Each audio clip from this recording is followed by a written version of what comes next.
আসসালামু আলাইকুম প্রিয় শিক্ষার্থীরা, কেমন আছো তোমরা? আশা করি তোমরা ভালো আছো। তোমরা আশা করি এটা ভালোই কাটিয়েছো। আমিও ভালো আছি। আজকে আমরা এসেছি পদার্থবিজ্ঞান তাপগতিবিদ্যার সেকেন্ড লেকচারে। গত লেকচারে আমরা অনেক কিছু আলোচনা করেছিলাম এবং তোমাদেরকে দুটো বাড়ির কাজে দিয়েছিলাম, দুটো অঙ্ক দিয়েছিলাম। এই দুটো অঙ্ক আজকে আমরা করে দেবো। এর সাথে আমরা আরো কিছু আলোচনা করব। তাপগতিবিদ্যার প্রথম সূত্র, যেটাকে আমরা শক্তির নিত্যতা বলি, সেটা কিছু প্রয়োগ আছে। সমাচারী প্রক্রিয়া, সমায়তন প্রক্রিয়া, সমষ্টা প্রক্রিয়া, রোধিতাবী প্রক্রিয়া, এই জিনিসগুলো আলোচনা করার চেষ্টা করব। আসলে আমরা অঙ্কগুলো করে ফেলি, তোমরা সাথে মিলিয়ে নাও। আমাদের প্রথম অঙ্ক ছিল কোন ত্রুটিপূর্ণ থার্মোমিটার বরফ বিন্দুতে 1 ডিগ্রি সেন্টিগ্রেড এবং স্টিম বিন্দুতে 101 ডিগ্রি সেন্টিগ্রেড পাঠ দিলে ওই থার্মোমিটার 26 ডিগ্রি সেন্টিগ্রেড তাপমাত্রায় কত পাঠ দেবে। অর্থাৎ জেনুইন বা প্রকৃত তাপমাত্রা হচ্ছে 26 ডিগ্রি সেন্টিগ্রেড, কিন্তু যেহেতু থার্মোমিটারটি ত্রুটিপূর্ণ, তাহলে ওই 26 ডিগ্রি সেন্টিগ্রেড তাপমাত্রা ওই থার্মোমিটারে কত রিডিং আসবে, কত পাঠ দেবে। তা আমরা এই অঙ্কের সমাধানে বলেছিলাম যে কোনো তাপমাত্রা, মানে যে কোনো স্কেলে তাপমাত্রা বিয়োগ নিম্নস্তর বিন্দু ভাগ ঊর্ধ্বস্তর বিন্দু বিয়োগ নিম্নস্তর বিন্দু, এই অনুপাতটা সমান। আমরা কি বলেছিলাম? একের যদি উত্তরে আমরা আসি, তাহলে বলেছিলাম তাপমাত্রা বিয়োগ নিম্ন স্থির বিন্দু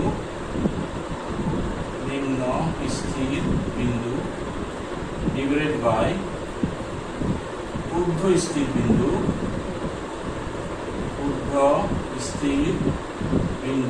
বিয়োগ নিম্ন স্থির বিন্দু। এই অনুপাতটা আমরা বলেছিলাম সমান। নিম্ন স্থির বিন্দু মানে হচ্ছে বরফ বিন্দু, ঊর্ধ্ব স্থির বিন্দু মানে হচ্ছে বাষ্প বিন্দু বা স্টিম বিন্দু।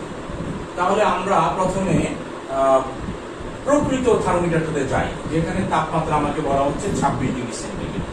তার মানে হচ্ছে 26, এটা হচ্ছে এই অনুপাতটা সবসময় সমান আসবে, যে কোনো থার্মোমিটারের অনুপাতটা সমান আসবে। তাহলে প্রকৃত থার্মোমিটার যদি 26 ডিগ্রি সেন্টিগ্রেড পাঠ দেয়, তাহলে আমরা লিখবো 26 ডিগ্রি সেন্টিগ্রেড। নিম্ন স্থির বিন্দু, প্রকৃত থার্মোমিটারে নিম্ন স্থির বিন্দু বা বরফ বিন্দু হচ্ছে 0 ডিগ্রি সেন্টিগ্রেড, 0 লিখলাম, ভাগ ঊর্ধ্ব স্থির বিন্দু হচ্ছে তোমার কত আমরা জানি স্টিম পয়েন্ট, যেটা বাষ্প বিন্দু 100 ডিগ্রি সেন্টিগ্রেড, বিয়োগ নিম্ন স্থির বিন্দু, সেটা হচ্ছে 0 ডিগ্রি সেন্টিগ্রেড। আচ্ছা, ওকে। এখন হচ্ছে ত্রুটিপূর্ণ থার্মোমিটার। ত্রুটিপূর্ণ থার্মোমিটারে আমার হচ্ছে 26 ডিগ্রি সেন্টিগ্রেড তাপমাত্রা কত পাঠ দিবে। মনে করলাম 26 ডিগ্রি সেন্টিগ্রেড তাপমাত্রায় সে কত পাঠ দিলে, S পাঠ দিবে, বিয়োগ নিম্ন স্থির বিন্দু। এই ত্রুটিপূর্ণ থার্মোমিটারটা বরফ বিন্দুতে মানে নিম্ন স্থির বিন্দুতে পাঠ দিয়েছিল 1 ডিগ্রি সেন্টিগ্রেড, মানে 0 ডিগ্রি সেন্টিগ্রেডের জায়গায় সে 1 ডিগ্রি সেন্টিগ্রেড পাঠ দিল। আর ঊর্ধ্ব স্থির বিন্দু অর্থাৎ হচ্ছে তার স্টিম পয়েন্ট 100 ডিগ্রি জায়গায় সে পাঠ দিল কত, 101 ডিগ্রি, 101 ডিগ্রি বিয়োগ নিম্ন স্থির বিন্দু, সেটা হচ্ছে তোমার কত, 1 ডিগ্রি। তাহলে আমরা বলতে পারি হচ্ছে S 26 ভাগ হচ্ছে 100 সমান সমান S বিয়োগ 1 ভাগ হচ্ছে তোমার 100, বা নিচে যদি 100 আমরা কাটাকাটি করি, S বিয়োগ 1 সমান সমান হচ্ছে 26। তাহলে তোমার S আসে 26 যোগ 1 সমান সমান তোমার কত, 27 ডিগ্রি সেন্টিগ্রেড। তাহলে আমরা একটু খেয়াল করি আবারও, আমাদের তোমার 26 ডিগ্রি সেন্টিগ্রেড তাপমাত্রা ত্রুটিপূর্ণ থার্মোমিটারটা 27 ডিগ্রি সেন্টিগ্রেড পাঠ দিবে, যেটা জেনুইন টেম্পারেচার হচ্ছে 26 ডিগ্রি সেন্টিগ্রেড। আমরা কিভাবে করেছি? আমরা বলেছি সেলসিয়াস, ফারেনহাইট, কেলভিন বা যে কোনো থার্মোমিটারই হোক না কেন, সেখানে যে কোনো তাপমাত্রা বিয়োগ নিম্ন স্থির বিন্দু ভাগ ঊর্ধ্ব স্থির বিন্দু বিয়োগ নিম্ন স্থির বিন্দু, যেটাকে আমরা মৌলিক ব্যবধান করি, এই অনুপাতটা সব থার্মোমিটারের সমান। তাহলে আমাদের বিশুদ্ধ একটা যদি সেলসিয়াস মানে সেন্টিগ্রেড তাপমাত্রা থার্মোমিটার হয়, সেখানে আমরা তাপমাত্রা আসতেছে 26 ডিগ্রি সেন্টিগ্রেড আমাদের বলে দেওয়া আছে। ঊর্ধ্ব স্থির বিন্দু আমরা জানি 100 ডিগ্রি সেন্টিগ্রেড, নিম্ন স্থির বিন্দু হচ্ছে 0 ডিগ্রি সেন্টিগ্রেড, অর্থাৎ এটা হচ্ছে কি বরফ বিন্দু। আর ত্রুটিপূর্ণ থার্মোমিটারে এই বরফ বিন্দু হচ্ছে 1 ডিগ্রি সেন্টিগ্রেড, কিন্তু ঊর্ধ্ব স্থির বিন্দু সেটাকে আমাদের বলে দেওয়া হচ্ছে 101 ডিগ্রি সেন্টিগ্রেড। তাহলে আমি এই অজানা যে তাপমাত্রাটা মানে 26 ডিগ্রি সেন্টিগ্রেড কত পাঠ দেবে, সেটাকে দিলাম S, সেটা S ধরে আমরা কাটাকাটি করে বের করলাম যে S এর মান আসে 27 ডিগ্রি সেন্টিগ্রেড। তাহলে আমাদের প্রথম অঙ্কটা শেষ হয়ে গেল, যে ত্রুটিপূর্ণ থার্মোমিটার 26 ডিগ্রি সেন্টিগ্রেডে পাঠ দিবে হচ্ছে 27 ডিগ্রি সেন্টিগ্রেড। আমরা এখন আসি 2 নম্বর অঙ্কে। কত তাপমাত্রা ফারেনহাইট এবং কেলভিন একই পাঠ দিবে। গত ক্লাসে আমি সেলসিয়াস এবং ফারেনহাইট কত তাপমাত্রা সমান হবে একই পার্ট দেবে, এটা আমরা করেছিলাম। আমাদের উত্তর ছিল -40 ডিগ্রি সেন্টিগ্রেড। আমরা একদম সিমিলার অঙ্ক তোমাদেরকে দিয়েছিলাম যে কত তাপমাত্রা ফারেনহাইট এবং কেলভিন স্কেল সমান হবে। আমরা এই অঙ্কটা করি, আশা করি তোমরা এটা তুলে ফেলেছো অথবা তোমরা স্ক্রিনশট নিয়ে নাও। 2 নম্বর অঙ্কটার মধ্যে আমরা একটু আসি। 2 নম্বর অঙ্কের মধ্যে 2 এর উত্তর আসবে কত তাপমাত্রা ফারেনহাইট কেলভিন একই পার্ট দিবে। আমাদের সূত্র কিন্তু হচ্ছে এটা C/5 = 8 - 32/9 = কেলভিন কে বিয়োগ 273 ভাগ হচ্ছে 5। তাহলে যেহেতু আমার ফারেনহাইট এবং কেলভিন একই পার্ট দিবে এই প্রশ্নটা আসছে, সুতরাং আমার এই রিলেশনটুকু বলেই চলবে। F - 32/9 = K - 273/5, অর্থাৎ কেলভিন এবং ফারেনহাইট স্কেলের রিলেশন হচ্ছে, যেহেতু ফারেনহাইট এবং কেলভিন একই পার্ট দিবে তাহলে F এবং K কে আমি সমান ধরি, x ধরলাম মনে করি।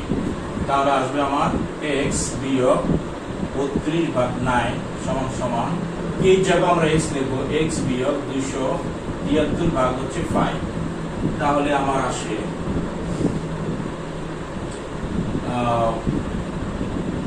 এখানে আসবে তোমার হচ্ছে 9x × 9 × 273 সমান 5x বিয়োগ 5 32 160 160।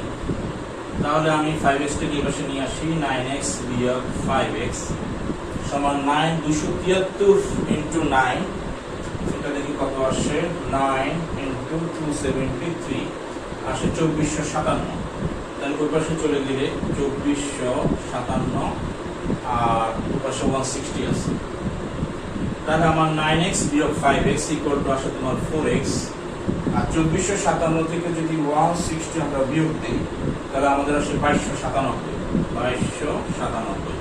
তাহলে x এর মান এটাকে যদি 4 দ্বারা ভাগ দিই,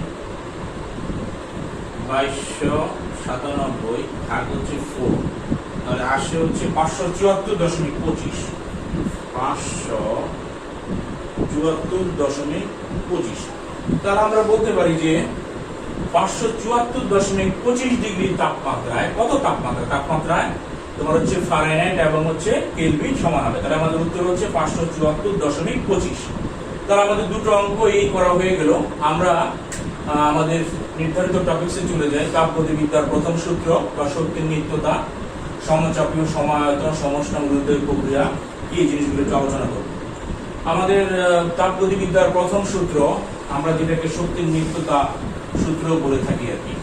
তো তাপগতিবিদ্যার প্রথম সূত্রে আমরা কি বলেছিলাম?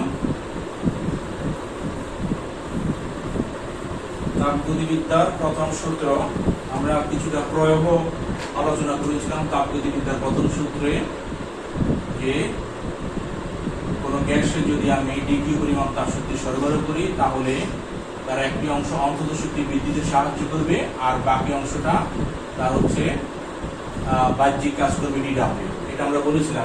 এটাকে আমরা বলছি হচ্ছে ক্লসিয়াসের সূত্র। এটা হচ্ছে তোমার কি বিজ্ঞানী ক্লসিয়াসের সূত্র। এটাকে আমরা তাপগতিবিদ্যার প্রথম সূত্র বলে থাকি আর কি।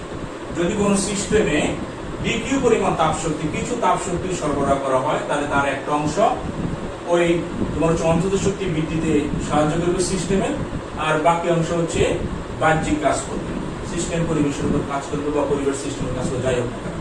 তাহলে ডিকিউ = DU প্লাস হচ্ছে DW।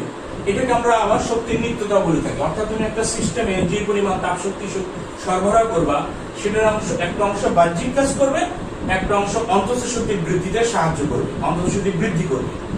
যদি তুমি সিস্টেমে এই পরিমাণ তাপশক্তি সরবরাহ করো, মানে হচ্ছে এই ডিকিউ পরিমাণ তাপশক্তি অন্য কোথাও হারিয়ে যাওয়ার কোনো সুযোগ নাই। যে আমার বাম দিকে 100 যদি জুল এনার্জি হয় তাপশক্তি সরবরাহ করি, তাহলে অন্তত শক্তি আর বাহ্যিক কাজ এই টোটালটা যোগ করলে ওই 100 হতে হবে, 99 হলে হবে না, 105 হলেও হবে না। এটাকে বলা হচ্ছে তোমার হচ্ছে শক্তির নিত্যতা। অর্থাৎ শক্তি কোথাও মানে নতুন করে তুমি সৃষ্টিও করতে পারবে না, ধ্বংসও করতে পারবে না, সমান থাকতে হবে। তাহলে আরেকটা জিনিস গত ক্লাসে হয়তো আলোচনা করতে পারিনি, সেটা হচ্ছে যদি তোমার কোন সিস্টেমে যে তুমি তাপশক্তি সরবরাহ করবা ডিকিউ, এটা যদি বেড়ে যায় তাহলে আমরা বলি ডিকিউটা হয়ে যাবে তোমার কি প্লাস, যদি হ্রাস পায় তাহলে ডিকিউটা হবে মাইনাস। একইভাবে তোমার হচ্ছে কোনো সিস্টেমে যদি তুমি অন্তত শক্তি বেড়ে যায়, অন্তত শক্তি বেড়ে গেলে আমরা বলি ডিইউটা হচ্ছে তোমার কত প্লাস, আর অন্তত শক্তি যদি হ্রাস পায় তাহলে ডিইউটা হবে মাইনাস। যদি তোমার বাহ্যিক কাজ ডিডব্লিউটা যদি তুমি বেড়ে যায়, অর্থাৎ তোমার হচ্ছে বাহ্যিক কাজটা বেড়ে যায়, মানে সিস্টেম পরিবেশের উপরে কাজ করে, তখন আমরা বলি যে হচ্ছে ডিডব্লিউটা হচ্ছে তোমার কত আসবে, তখন হবে প্লাস, অর্থাৎ প্রসারণ যখন হয় আর কি। আর যদি পরিবেশই সিস্টেমের উপর কাজ করে অর্থাৎ সংকোচন হয়, তখন আমরা বলি যে এই ডিডব্লিউ বাহ্যিক কাজটা হচ্ছে নেগেটিভ মাইনাস। তো এই জিনিসগুলি লাগবে আর কি আমাদের, এই জন্য আলোচনা করলাম। আমাদের প্রথম টপিকটা আমরা একটু আসি, সমচাপীয় প্রক্রিয়া। সমচাপীয় প্রক্রিয়া কি? যে প্রক্রিয়া তোমার হচ্ছে চাপ সমান থাকে তাকে আমরা বলছি সমচাপীয় প্রক্রিয়া। অর্থাৎ এই জিনিসটা হচ্ছে প্রেসারটা সবসময় সমান থাকে, যে তাপগতি প্রক্রিয়া সিস্টেমের চাপের কোনো পরিবর্তন হবে না, এটা একটু আমরা আলোচনা করি। যে তাপগতি প্রক্রিয়া সিস্টেমের তাপের কোনো চাপের কোনো পরিবর্তন হবে না, তাকে আমরা বলতেছি সমচাপীয় প্রক্রিয়া। তোমরা এখানে একটা গ্রাফ দেখো, সমচাপীয় প্রক্রিয়া লিখে নিই, সমচাপীয় প্রক্রিয়া, সমচাপীয় প্রক্রিয়া। গ্রাফটা হচ্ছে এরকম, এদিকে যদি ভলিউম দিই আর এদিকে প্রেসার, তাহলে দেখা হচ্ছে যে আয়তন তুমি যতই বাড়াচ্ছ না কেন প্রেসারটা সবসময় সমান থাকছে। অর্থাৎ যে তাপগতি প্রক্রিয়া একটা সিস্টেমে তোমার হচ্ছে চাপটা তোমার সবসময় একই রকম থাকে, তাকে আমরা বলছি সমচাপীয় প্রক্রিয়া। এখন এটার একটা আমরা উদাহরণ দিই আর কি, যে কোনো ঘর্ষণহীন পিস্টনযুক্ত কোনো সিলিন্ডারে কিছু গ্যাস যদি রাখি, ঘর্ষণহীন পিস্টনযুক্ত কোনো সিলিন্ডারে যদি আমি কার্যনির্বাহী বস্তু বা হচ্ছে কোনো যদি গ্যাস আবদ্ধ করি আর কি, এখানে কিছু গ্যাস আছে, আর এটা হচ্ছে তোমার কি সিলিন্ডার। এখন এখানে আমি যদি প্রক্রিয়াটা সমচাপীয় প্রক্রিয়া চালাই, এখানে যদি কিছু পরিমাণ তাপ শক্তি সরবরাহ করি, তাহলে দেখা যাবে যে এটা অন্তঃশক্তি বৃদ্ধি পেয়ে বাহ্যিক কাজ হবে। কিন্তু আমাকে প্রক্রিয়াটা চালাতে হবে সমচাপীয় প্রক্রিয়া, তাহলে এখানে বাহ্যিক কাজ ডিডব্লিউটা কি হবে? এই জায়গায় আমরা বলতে পারবো যে প্রথমে গ্যাসের যে সিলিন্ডারের ভিতরে যে গ্যাসটা আছে, তোমার হচ্ছে এটা হচ্ছে পিস্টন, যে গ্যাসটা আছে সে পরিবেশের উপর কাজ করার চেষ্টা করবে, সুতরাং চতুর্দিকে সে প্রেসারাইজ করবে, এবং যদি তার একটু বেড়ে যায়, আগে ছিল এখানে, এখান থেকে সে তোমার কতখানি বেড়ে গেল, যদি বেড়ে যায় আমরা মনে করলাম এখানে তার সরণ হলো ডিএক্স পরিমাণ, সরণ হলো তোমার ডিএক্স পরিমাণ, আর গ্যাসটা চতুর্দিকে প্রেসার দিচ্ছে, মনে করো হচ্ছে পি প্রেসার দিচ্ছে, তোমার হচ্ছে পি প্রেসার দিচ্ছে। তাহলে এখন আমরা বলবো যে এই যে গ্যাসটা রয়েছে সেটা তোমার হচ্ছে আমি এখানে কিছু তাপশক্তি সরবরাহ করাতে সে হচ্ছে তার গ্যাসের প্রসারণ ডিএক্স পরিমাণ আমি বললাম যে সরণ হলো, তাহলে আমাদের বাহ্যিক কাজ কি হবে? এখন সরণ মনে করো আরো একটু বেশি হয়ে গেল, কিন্তু আমি ক্ষুদ্রাতি ক্ষুদ্র সরণে ক্ষুদ্রাতি ক্ষুদ্র কাজ কি হবে সেটা আগে বের করবো। তাহলে যদি আমি ক্ষুদ্রাতি ক্ষুদ্র কাজ ধরি, যে আমার ক্ষুদ্রাতি ক্ষুদ্র কাজ হচ্ছে ডিডব্লিউ, কাজ ইকুয়াল আমরা কি জানি, বল গুণ সরণ। তাহলে কাজ ইকুয়াল যদি বল ইনটু সরণ হয়, তাহলে আমরা বলতে পারবো বল হচ্ছে এফ আর সরণ হচ্ছে তোমার কত ডিএক্স। আবার আমরা এফটাকে লিখতে পারবো কি পি। কেন এফটাকে পি এ লিখবো এটা একটু বলি, কারণ আমরা জানি চাপ ইকুয়াল টু এফ বাই এ, অর্থাৎ প্রতি একক ক্ষেত্রফলে যে বল তোমার হচ্ছে প্রয়োগ হচ্ছে সেটাকে আমরা বলছি তোমার হচ্ছে চাপ। গ্যাসটা প্রতি একক ক্ষেত্রফলে তোমার এই পরিমাণ চাপটা তোমার হচ্ছে গিয়ে প্রয়োগ করবে পিস্টনের উপরে, এবং আস্তে আস্তে দেখা যাবে সেটা ছড়িয়ে গেছে। তাহলে আমরা এখানে দেখলাম যে গ্যাসটা তোমার হচ্ছে প্রসারণ হয়ে কতখানি, গ্যাসটা এতটুকু ছিল সে ডিএক্স পরিমাণ সরণ করে গেছে। তাহলে আমরা বলবো যে আমার হচ্ছে কতখানি কাজ হলো, বল ইন্টু সরণ এফ ইন্টু ডিএক্স। এফ হচ্ছে তোমার কত পি, অর্থাৎ প্রেসার হচ্ছে এফ বাই, তাহলে এফ হচ্ছে পি ইন্টু ডিএক্স। এখন এ ইন্টু ডিএক্স এটাকে আমরা লিখতে পারবো ডিভি, এটাকে আমরা লিখতে পারবো হচ্ছে এ ইন্টু ডিএক্স হচ্ছে ডিভি। অনেক স্টুডেন্ট আমাকে জিজ্ঞেস করে স্যার এ ইন্টু ডিএক্স সমান ডিভি লিখো কেন? এটা হচ্ছে ক্ষেত্রফল, আর ডিএক্সটা তুমি এটাকে উচ্চতা ধরতে পারো। একটা রুমের মধ্যে দৈর্ঘ্য প্রস্থ উচ্চতা আছে, যদি ফ্লোরটা এটাকে তুমি যদি ক্ষেত্রফল ধরো আর উচ্চতাটা যে হাইটটা আছে রুমের সেটাকে তুমি যদি হাইট ধরো এবং সেটা যদি কতখানি বেড়ে যায় সেটাকে যদি ডিএক্স ধরো, তাহলে ক্ষেত্রফলের সাথে যদি তোমার উচ্চতার বৃদ্ধিটা ডিএক্সটা গুণ দাও তাহলে রুমের আয়তন বৃদ্ধিটা বেড়ে যাবে। তাহলে ক্ষেত্রফল ইনটু ডিএক্স অর্থাৎ কতখানি প্রসারণ হলে এটাকে আমরা বলতে পারবো আয়তন পরিবর্তন। তাহলে আমরা এখান থেকে বলতে পারবো যে আমার সমচাপীয় প্রক্রিয়া যে আমার বাহ্যিক কাজটা ডিডব্লিউ সেটা হচ্ছে কত পিডিবি। তাহলে এখান থেকে আমরা সূত্র লিখতে পারি DQ equal to DU plus DW. এটাকে লেখা যায় ডিকিউ সমান সমান লেখা যায় হচ্ছে ডিইউ প্লাস হচ্ছে পিডিবি। এখন বাহ্যিক কাজটা আমাদের ডিডব্লিউ ইকুয়াল টু পিডিবি, ক্ষুদ্রাতি ক্ষুদ্র কাজ ডিডব্লিউ ইকুয়াল টু পিডিবি। যদি নাকি আমরা বলি যে সম্পূর্ণ কাজটা কত হবে, তাহলে আমরা ক্যালকুলাস ব্যবহার করতে পারি। যে ক্যালকুলাস আমরা লিখি ডাব্লিউ ইকুয়াল টু তোমার কত integration DW, DW equal to হচ্ছে পিডিবি। এখন যেহেতু প্রেসারটা তোমার হচ্ছে স্থির, তাহলে প্রেসারটাকে আমরা পিটাকে বাইরে নিয়ে আসবো ইন্টিগ্রেশন অফ ডিপি।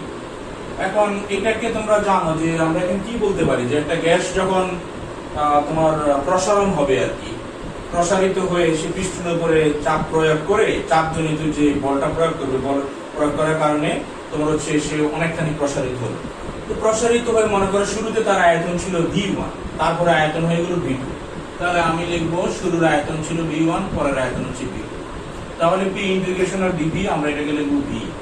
এখন যদি নাকি আমরা মানে ডেফিনিট ইন্টিগ্রাল ব্যবহার করি, লোয়ার লিমিট হচ্ছে V1, আপার লিমিট হচ্ছে V2, তাহলে এটাকে লেখা যায় V2 বিয়োগ V1। এটাকে আমরা আবার লিখতে পারি এই আয়তনের পরিবর্তন dV। এটা আরো যখন আমরা করবো আমরা তখন এগুলো আরো ব্যাপক ব্যবহার হবে। আপাতত আমাদের প্রধান সূত্র হচ্ছে dW ইকুয়াল টু হচ্ছে PdV। আসলে আমরা সম আয়তন প্রক্রিয়ায় চলে যাই। যে তাপগতীয় প্রক্রিয়া তোমার হচ্ছে সিলিন্ডারে রক্ষিত যে গ্যাস তার হচ্ছে আয়তন সমান থাকে, তাকে আমরা বলি হচ্ছে সম আয়তন প্রক্রিয়া। তো এই সম আয়তন যে প্রক্রিয়া, তাপগতীয় সিস্টেমের আয়তন পরিবর্তন হচ্ছে না, এখানে ম্যাথমেটিক্যাল কাজগুলা কি হবে, মানে অঙ্ক করার জন্য আমাদের দরকার হবে। তো সেগুলো আমরা একটু আসি সমায়তন প্রক্রিয়াতে। সমায়তন প্রক্রিয়া তুমি একটু গ্রাফটা দেখো, কি সুন্দর গ্রাফ। সম আয়তন প্রক্রিয়া, সম আয়তন প্রক্রিয়া। সমায়তন প্রক্রিয়া তোমার হচ্ছে আয়তন সমান, অর্থাৎ এইদিকে হচ্ছে ভলিউম ভি, এইদিকে হচ্ছে প্রেসার ভি। একটু আগে কি ছিল? সমচাপীয় প্রক্রিয়া, চাপ সমান, যতই আয়তন চেঞ্জ হোক না কেন প্রেসার স্থির। আর এবার হচ্ছে উল্টো, এবার হচ্ছে যতই চাপের হেরফের হোক না কেন ভলিউমটা হচ্ছে তোমার কি ফিক্সড। তাহলে এটা ভলিউম যেহেতু ফিক্সড আমি এরকম দিতে পারি যে ভলিউম মনে করো সোজা হোক, ভলিউমটা ফিক্সড থাকবে। অর্থাৎ এখানে চাপ হয়তো মনে করো 10, এখানে হয়তো 20, এখানে হয়তো 30, এখানে হয়তো 40। চাপের যত হেরফের হচ্ছে না কেন ভলিউম কিন্তু এক জায়গায় আছে।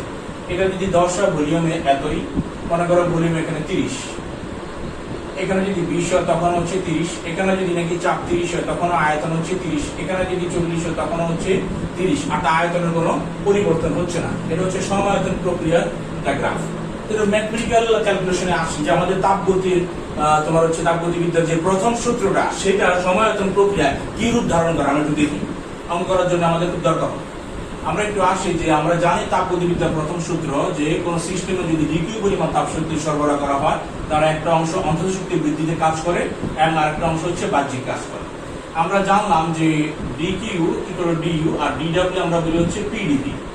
এখন ডিডব্লিউ ইকুয়াল টু পিডিবি, যেহেতু আমাদের হচ্ছে সমায়তন প্রক্রিয়ায় আয়তন সমান, যেহেতু আয়তন সমান তাহলে তো আয়তনের কোনো বৃদ্ধি নাই, আয়তনের কোনো চেঞ্জ নাই। যেহেতু আয়তনের কোনো চেঞ্জ নাই, ডিবিটাকে আমরা বলি আয়তনের পরিবর্তন। তো আয়তনের পরিবর্তন নাই, আয়তনের পরিবর্তন তাহলে আমরা লিখবো 0, P into DB equal to 0। কেন? যেহেতু ডিভি দ্যাট মিন্স হচ্ছে V2 বিয়োগ V1, এটা হচ্ছে পরিবর্তন, এটা তো নাই যেহেতু সমায়তন প্রক্রিয়া 0। তাহলে আমরা বলবো ডিকিউ ইকুয়াল টু হচ্ছে ডিইউ। অর্থাৎ কোন সিস্টেমে যদি ডিকিউ পরিমাণ তাপশক্তি সরবরাহ করা হয় তাহলে ওই তাপশক্তি শুধুমাত্র ওই সিস্টেমের অন্তত শক্তি বৃদ্ধি করবে, দ্যাট মিন্স তাপমাত্রা বাড়ায় দেবে, কিন্তু বাহ্যিক কোনো কাজ হবে না। এটা হচ্ছে আমাদের কি সমায়তন প্রক্রিয়া। আমরা নেক্সট স্টেপে চলে যাই। আমাদের 3 নম্বরটা হচ্ছে সমষ্টের প্রক্রিয়া। যে তাপগতীয় প্রক্রিয়া সিস্টেমের হচ্ছে তোমার কি হবে, তাপমাত্রা সমান থাকবে, তাকে আমরা বলছি সমষ্টের প্রক্রিয়া। তাপমাত্রা সমান হবে তাকে আমরা সমষ্টের প্রক্রিয়া বলি। আমরা সমষ্ণ প্রক্রিয়া যদি আসি, সমষ্ণ প্রক্রিয়া এটাকে আমরা লিখবো হচ্ছে সমষ্ণ প্রক্রিয়া। সমষ্ণ প্রক্রিয়া, সমষ্ণ প্রক্রিয়া হচ্ছে তোমার কি থাকবে, তাপমাত্রা সমান থাকবে, অর্থাৎ টি স্থির থাকবে। এবং সমষ্ণ প্রক্রিয়ার গ্রাফটা কিন্তু হচ্ছে এই ধরনের গ্রাফ। আমরা জানি যে সমষ্ণ প্রক্রিয়ায় যে বয়লের সূত্র মেনে চলে আর কি, অর্থাৎ গ্রাফটা এরকম হচ্ছে, এদিকে যদি তোমার বি হয় আর এদিকে তোমার হচ্ছে পি হয়। এটা আমরা আলোচনা আসছি, আমরা একটু আগে ম্যাটেরিয়ালটা আমরা সেরে আসি। সমষ্ণ প্রক্রিয়ার গ্রাফ আমরা বলি যে B is proportional to 1/p এবং সেখান থেকে পিভি ইকুয়াল ধ্রুবক, এই সূত্রগুলো আমরা আসি, এটা আমাদের কাজে লাগবে। সমষ্ণ প্রক্রিয়ায় টি স্থির, সমষ্ণ প্রক্রিয়ার তাপমাত্রা যেহেতু স্থির, আমরা বলি যে সমষ্ণ প্রক্রিয়ায় আমার হচ্ছে যে মানে যে মানে তাপটা শক্তি যে মানে কি বলে ডিইউটা, অন্তত শক্তিটা, সেটাও তোমার হচ্ছে অপরিবর্তিত থাকবে, ডিইউটা অপরিবর্তিত থাকবে। তাহলে আমাদের এটা একটু মুছে দিয়ে আবার আসবো যে তাপগতিবিদ্যার প্রথম সূত্র কি ছিল, যে আমি সিস্টেমে যদি ডিকিউ পরিমাণ তাপ শক্তি সরবরাহ করি, তার একটা অংশ অন্তত শক্তি বৃদ্ধিতে কাজ করবে, একটা হচ্ছে তোমার কি বাহ্যিক কাজ করবে। তাহলে আমি বললাম যে এটা হচ্ছে সমষ্ণ প্রক্রিয়া। আমরা জানি যদি সিস্টেমে কিছু পরিমাণ তাপ শক্তি সরবরাহ করা, তাহলে দেখা যায় তার অন্তত শক্তিটা বৃদ্ধি পায়। এখন কোনো কারণে দেখা গেল যে অন্তত শক্তি বৃদ্ধি হলো না, আমরা জানি অন্তত শক্তি বৃদ্ধি হলে তার তাপমাত্রা বাড়বে। অন্তত শক্তি যদি নাকি বা অভ্যন্তরীণ শক্তি হ্রাস পায়, তাহলে তার তাপমাত্রা হ্রাস পাবে। আর অভ্যন্তরীণ শক্তি যদি ফিক্স থাকে, তাহলে তাপমাত্রাও ফিক্স থাকবে, দ্যাট মিন্স সেটা সমষ্ণ প্রক্রিয়া। তাহলে যেহেতু আমার সমষ্ণ প্রক্রিয়া আমরা বলছি যে তাপমাত্রা ফিক্স থাকে, তাহলে আমার হচ্ছে অভ্যন্তরীণ শক্তি ইউটাও ফিক্স থাকবে, তার মানে ডিউটা 0 আসবে, ডিউটা চেঞ্জ হবে না। তাহলে আমরা বলতে পারি ডিকিউ ইকুয়াল টু 0 প্লাস হচ্ছে ডিডব্লিউ। কেন? যেহেতু টি স্থির, টি স্থির, আমরা বলতে পারবো কি স্থির হবে, ইউ স্থির। ইউ যদি স্থির হয় তাহলে ডিউটা কি আসবে, 0 আসবে। তাহলে সমষ্ণ প্রক্রিয়া কি, যে সিস্টেমে আমি দ্বিতীয় পরিমাণ তাপ শক্তি সরবরাহ করলাম, তাহলে অন্তত শক্তি অভ্যন্তরীণ শক্তি বাড়লো না, কিন্তু সে কি করলো, বাহ্যিক কাজ করলো। তাহলে আমরা ডিকিউ বলতে পারবো কি হচ্ছে ডিডব্লিউ। ঠিক আছে, এখন এই বাহ্যিক কাজ করবে হচ্ছে তোমার কত, ডিডব্লিউ। মানে আমরা তো আগে বলেছিলাম যে এই সমষ্ণ প্রক্রিয়া বয়লের সূত্র মেনে চলে, এবং গ্রাফটা কিরকম, গ্রাফটা হচ্ছে এরকম, এদিকে যদি ভি দেই আর এদিকে যদি পি দেই। আমরা বলছিলাম যে ওই যে আমরা প্রথম ফার্স্ট ইয়ারের যে 10ম অধ্যায় আদর্শ গ্যাস গতি তত্ত্ব, সেখানে আমরা ওই মানে তোমার সমষ্ণ প্রক্রিয়ার এই জেনেছিলাম যে পিভি ইকুয়ালটা আসলে তোমার কত ধ্রুবক। এটা আমি আর দেখালাম না, V is proportional to 1/p, সেখান থেকে PV equal to constant, PV equal to ধ্রুবক। আমরা বলি যে p1 v1 ইকুয়াল টু হচ্ছে p2 v2, এবং আমরা বলি যে পিভি ইকুয়াল টু তোমার কত, এনআরটি। সেখান থেকে আমরা তোমার হচ্ছে পি লিখতে পারি হচ্ছে এনআরটি ভাগ হচ্ছে তোমার কত, ভি। পি লিখতে পারি এনআরটি ভাগ ভি। স্যার এটা করলেন কেন? কারণ আমরা এই বাহ্যিক কাজ কত হয় এটা একটু আমরা এখন কষে দেখবো, একটু তুলে ফেলাম। তাহলে বয়লের সূত্র অনুযায়ী সমষ্ণ প্রক্রিয়া সূত্র হচ্ছে তোমার কত, পিভিটা ধ্রুবক। তাহলে পিভি করলে লিখতে পারি এনআরটি, এন হচ্ছে মূল সংখ্যা, আর হচ্ছে ইউনিভার্সাল গ্যাস কনস্ট্যান্ট, আর টি হচ্ছে যে তাপমাত্রাটা ফিক্স থাকতেছে সেটা। তাহলে সেখান থেকে লিখতে পারি পি ইকুয়াল টু এনআরটি ভাগ ভি। তাহলে আমরা যদি টোটাল কাজটা বের করি আর কি, এটা যদি মুছে দিই, টোটাল কাজটা আছে এখানে করি, টোটাল কাজটা করি যে ডাব্লিউ ইকুয়াল টু হচ্ছে integration of DW, integration of DW equal to হচ্ছে পিডিবি। তাহলে সরি পিডিবি, তাহলে সেখান থেকে পি কে আমরা লিখতে পারি এনআরটি ভাগ ভি, এনআরটি ভাগ হচ্ছে ভি ডিভি। তাহলে এই এনআরটি কে যদি আমরা বাইরে নিয়ে আসি, NRT integration of 1/v DV. আর এখানে আমরা যেহেতু প্রসারণশীল, এখানে লোয়ার লিমিট আপার লিমিট আমরা দিয়ে দিতে পারি v1 আর হচ্ছে v2। অর্থাৎ গ্যাসের যে বাহ্যিক কাজটা আয়তন প্রসারণ হলো, শুরুতে আদি আয়তন মনে করলাম ছিল v1, আর সর্বশেষ আয়তন হলো তোমার কত, v2। তাহলে তোমরা জানো যে nRT integration of 1/v DV, এটার যদি সমাকলন করি তাহলে আসে লন ভি, আসে কত তোমার হচ্ছে লন ভি। তাহলে আমার ক্যালকুলেশন শেষ, এখন হচ্ছে মান বসাতে হবে, লোয়ার লিমিট v1 আপার লিমিট v2। তাহলে লিখি এনআরটি, এটাকে লিখবো লন v2 বিয়োগ হচ্ছে লন v1। এটাকে আমরা লিখতে পারি এনআরটি লন v2 ভাগ হচ্ছে সরি লন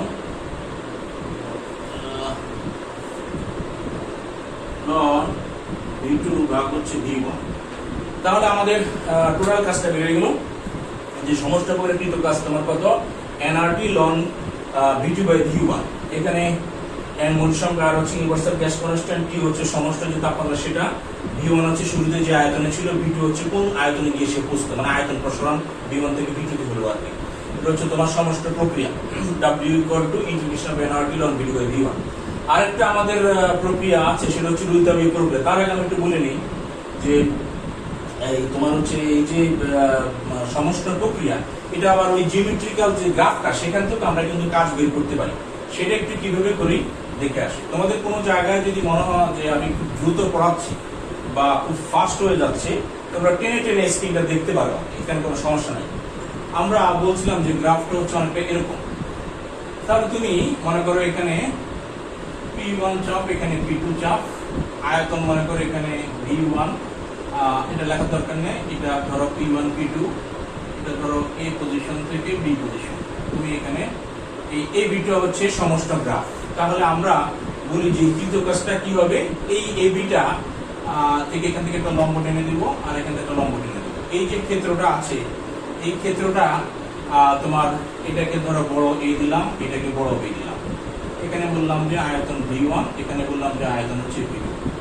এদিকে আমাদের হচ্ছে আয়তন V, এদিকে হচ্ছে প্রেসার P।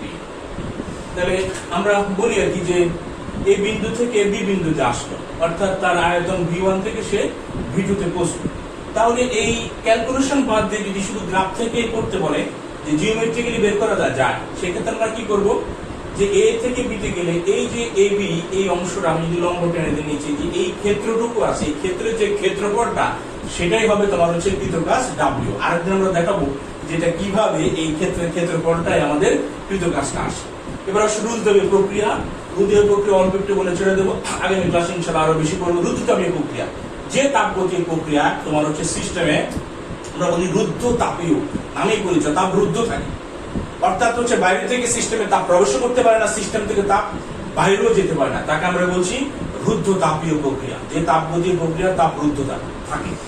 তাহলে এটা আমরা তাপগতিবিদ্যার যে প্রথম সূত্র, তার আলোকে এটা কিভাবে ব্যাখ্যা করব, এখানে খুব ক্রুশাল কিছু কিছু অঙ্ক আমরা আসি। রুদ্ধতাপীয় প্রক্রিয়া আমরা বলি যে তাপগতিবিদ্যার প্রথম সূত্র, প্রসেসের সূত্র, dQ = du প্লাস হচ্ছে dW। সিস্টেমে যদি dQ পরিমাণ তাপশক্তি সরবরাহ করা হয়, তাহলে তার কিছু অংশ অন্তত শক্তি বৃদ্ধিতে সাহায্য করবে, বাকি অংশ হচ্ছে তোমার বাহ্যিক কাজ। এখন আমি তো বলছি যে সিস্টেমে কোনো মানে তাপ ভিতরে ঢুকবেও না, ভিতর থেকে বাইরে যাবেও না, তাহলে অথচ তুমি তাপগতিবিদ্যার সূত্রটা কি, যদি সিস্টেমে কিছু পরিমাণ তাপ dQ সরবরাহ করা হয়, আর আমি তো সরবরাহই করলাম, তাহলে dQ হচ্ছে 0 হচ্ছে du প্লাস হচ্ছে dW। এখন আমি এই রুদ্ধতাপীয় প্রক্রিয়াটা কি জিনিসটা, মানে এটা কি প্রসারণ করছি না সংকোচন করছি, মানে সিস্টেম পরিবেশের উপর কাজ করছে, তাহলে হয় প্রসারণ। আর যদি মানে জিনিসটা হচ্ছে এরকম যে একটা সিলিন্ডারে তোমার হচ্ছে পিস্টন যুক্ত একটা সিলিন্ডারের মধ্যে এখানে গ্যাস আছে, গ্যাসটা তোমার হচ্ছে কি করলো, এই পিস্টনের উপরে বল প্রয়োগ করে এটাকে আর একটু ছড়িয়ে দিল, এটাকে আমরা বলছি হচ্ছে প্রসারণ। মানে dx পরিমাণ মনে করো প্রসারণ হলো, তার মানে হচ্ছে এখানে সিস্টেম পরিবেশের উপর কাজ করছে। আর যদি এর উল্টোটা সংকোচন হয়, সংকোচন কিভাবে হবে, প্রতি নিজে থেকে করবে না, এখান থেকে dx পরিমাণ সে ভিতরে ঢুকে গেল, অর্থাৎ সংকোচন হলে এই ক্ষেত্রে হয় যে পরিবেশ সিস্টেমের উপর কাজ করে তাকে সংকোচন করে ফেলে। তাহলে যদি নাকি সিস্টেম পরিবেশের উপর কাজ করে, এক্ষেত্রে আমরা বলবো যে dW টা হচ্ছে পজিটিভ প্লাস। আর যদি নাকি পরিবেশ সিস্টেমের উপর কাজ করে সংকোচন হলো, তখন আমরা বলি যে বাহ্যিক কাজ dW = নেগেটিভ। এটা পরিষ্কার। যদি প্রসারণ হয় তাহলে তুমি প্লাস ধরলে, সংকোচন হলে অবশ্যই মাইনাস ধরতে হবে। ধরো আমি এখন এক্ষেত্রে গ্যাসটা প্রসারিত হলো, প্রসারণ হলো। এখন আমার প্রশ্ন হচ্ছে যে আমার সিস্টেমে আমি কোনো তাপশক্তি সরবরাহ করলাম না, তাহলে এখানে আমার মানে হচ্ছে dQ টা 0, তাহলে dW = তোমার কত -du। ইন্টারেস্টিং ব্যাপার যে আমি সিস্টেমে কোনো পরিমাণ এনার্জি শক্তি সরবরাহ করলাম না, তাহলে অথচ বাহ্যিক কাজ dW = -d, অর্থাৎ গ্যাসটা মনে করো প্রসারিত হলো। তাহলে যেহেতু প্রসারিত হয়েছে, সুতরাং আমি অন্তত শক্তি এখানে কি হলো, এখন dW = -du। দ্যাট মিন্স আমার এখানে বাহ্যিক কাজ হয়েছে তোমার মানে হচ্ছে dQ পরিমাণ তাপ শক্তি সরবরাহ করা না করার কারণে।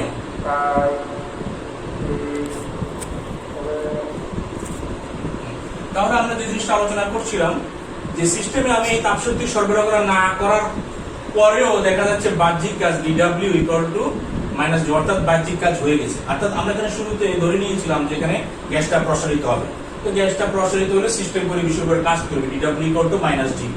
তাহলে যেহেতু তুমি সিস্টেমে কোনো তাপশক্তি সরবরাহ করো নাই, তার উপরেও গ্যাসটি প্রসারিত হয়েছে, তো এই মানে এই এনার্জিটা কোথা থেকে আসলো? মাগনা তো আসেনি, এই এনার্জিটি এসেছে ভিতর থেকে, অর্থাৎ ওই সিস্টেমে যে গ্যাসটা আছে তার অন্তঃস্থ শক্তি হ্রাসের বিনিময়ে তোমার হচ্ছে গ্যাসটা প্রসারিত হয়েছে। যেহেতু গ্যাসটার ভিতরকার এনার্জি হ্রাসের বিনিময়ে তুমি কাজটা করতে সক্ষম হয়েছো, এই জন্য আমরা এখানে মাইনাস চিহ্ন আসছে, অর্থাৎ অন্তত শক্তি বা অভ্যন্তরীণ শক্তি হ্রাস পেয়েছে। এবং আমরা বলি যে কোনো মানে গ্যাসের যদি অভ্যন্তরীণ শক্তি হ্রাস পায় তাহলে সেটা কি হয়, তার তাপমাত্রা কমে যায়, অর্থাৎ টেম্পারেচার কমে যায়, অর্থাৎ ঠান্ডা বা শৈত্যতার সৃষ্টি হয়। তাহলে এই জন্য DW equal to minus DU. এখন যদি উল্টোটা হয় যে না, পরিবেশ সিস্টেমের উপর কাজ করে, অর্থাৎ পরিবেশ ওই গ্যাসটাকে সংকুচিত করে ফেলেছে, স্যার তখন কি করবেন? তখন আমরা বলবো যে যেহেতু আমার হচ্ছে ডিডব্লিউটা, তখন আমরা বলবো যে যেহেতু হচ্ছে গ্যাসটা সংকুচিত হয়েছে আর কি, তাহলে গ্যাসটা সংকুচিত হলে ডিডব্লিউ তখন আর প্লাস থাকবে না, এটা জিরোই থাকুক, এটাকে জিরোই লিখবো। যখন সংকোচন হবে ডিইউটা, এই ডিডব্লিউ তখন মাইনাস হয়ে যাবে। কেন স্যার মাইনাস হবে? কারণ যেহেতু তোমার হচ্ছে সংকোচন হয়েছে, আগে ডিডব্লিউটা প্লাস ধরলে এখনকার ডিডব্লিউটা আমি কি ধরবো, মাইনাস ধরবো। তাহলে আমরা বলবো যে ডিইউ সমান সমান হচ্ছে ডিডব্লিউ। অর্থাৎ এই ক্ষেত্রেও তোমার হচ্ছে মানে এই তোমার হচ্ছে এই মানে কাজ হয়ে গেছে আর কি, সংকোচন হয়েছে এবং অন্তত শক্তি আমরা দেখতেছি প্লাস ডিইউ, আগেটা ছিল মাইনাস ডিইউ। ব্যাপার কি স্যার? ব্যাপারটা হচ্ছে যে এক্ষেত্রে পরিবেশ সিস্টেমের উপরে তোমার হচ্ছে বল প্রয়োগ করে এটাকে সংকুচিত করে ফেলেছে। তাহলে পরিবেশ যেহেতু সিস্টেমের উপরে তোমার হচ্ছে তোমার সিস্টেমের উপরে কাজ করে একে সংকুচিত করে ফেলেছে, পরিবেশের কিছু এনার্জি ব্যয় হয়েছে, সেটা তোমার হচ্ছে ওই যে গ্যাসের যে অভ্যন্তরীণ শক্তি তার সাথে কি হয়ে যাবে, যোগ হয়ে যাবে। এই জন্য হচ্ছে এই ডিউটা হচ্ছে আমার প্লাস।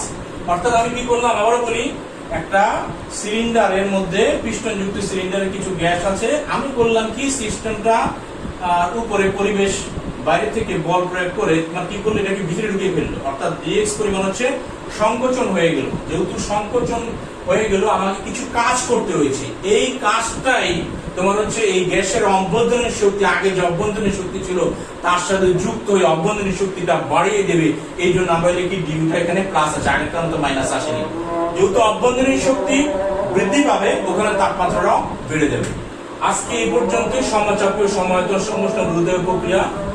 তোমরা যদি সমস্যা নেক্সট ক্লাসে আমরা আরো বিস্তারিত আলোচনা করবো। আল্লাহ হাফেজ।